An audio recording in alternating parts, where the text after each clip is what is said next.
आता तुमचे अंतर्गत वाद मिटले का?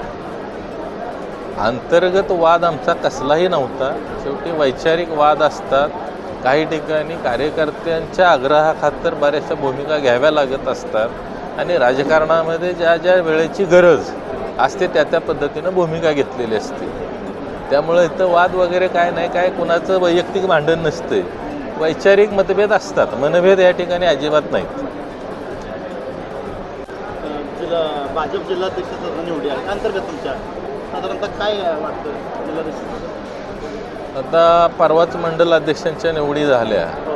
ठीक आहे, सरासरी मंडलाध्यक्ष असेल, जिल्हाध्यक्ष, त्या पद्धतीनं प्रदेशाध्यक्ष आणि राष्ट्रीय अध्यक्ष एक ठराविक दिवसानं होणारी ही प्रक्रिया आहे. त्यामध्ये 100% या ठिकाणी भारतीय जनता पार्टीच्या कार्यकर्त्यांचं मत या ठिकाणी विचारात घेऊन सगळ्याला सर्वमान्य होईल अशा पद्धतीचा निर्णय या ठिकाणी जिल्हाध्यक्षांच्या बाबतीत जसा मंडलाध्यक्षांचा झाला त्याच पद्धतीनं होईल.